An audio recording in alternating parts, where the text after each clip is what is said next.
Tnidew korsijiet speċjalizzati dwar is-saħħa mentali fil-komunità li ser ikunu offruti b'xejn il-membri tal-pubbliku. Il-korsijiet li l-applikazzjoni tal-jum qegħdin jintlaqgħu b'mod immedjat ser jingħataw minn professjonisti tal-Fondazzjoni Richmond fil-Kunsilli Lokali u intenzjonati li jgħinu l-parteċipanti jiksbu l-abiltajiet li joffru l-ewwel għajnuna f'momenti kruċjali li jistgħu jikkompromettu s-saħħa mentali ta' individwi fil-komunità, fil-familji u fil-postijiet tax-xogħol. Il-Ministru tas-Saħħa Joe Etienne Bella fissel l-inizjattiva li kienet inkluża fil-budget bħala l-bidu ta' pass sinifikanti l qudiem biex tingħata s-seta lil komunitajiet sabiex jieħdu ħsieb mhux biss tagħhom infushom, iżda wkoll il xulxin.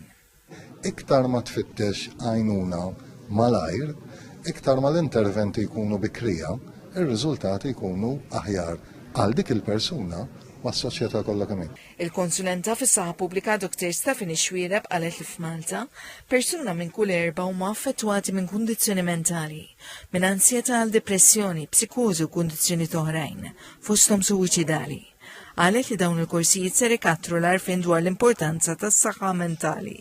Kif għandek il-korsijiet għal xi ħaġa meta jkollok problema fiżika, imma dawn huma għal meta individwu jkollu problema tas-saħħa mentali.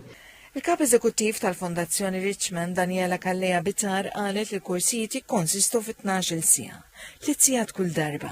Spjegat li matulhom professjonisti ser jispjegaw b'mod konkret kif jitrattaw dawn ix-xenarji. U jgħalmek kif inti tara sintomi f'xi ħadd ieħor jew fik jista' jkun fik ukoll.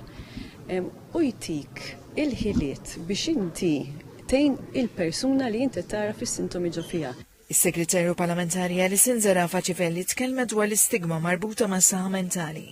Tant li ħafna individwi jsofru fi-skietu jibżgħu ifittxu l-għajnuna għaliex jibżgħu jkunu ġudikati. Esprimiet it-tama li dawn il-korsijiet jelbu din l-istigma u jinħolq ambjent fejn it-tfittxija l-għajnuna titqies bħala sinjal ta' saħħa u li m'intix dgħajjef.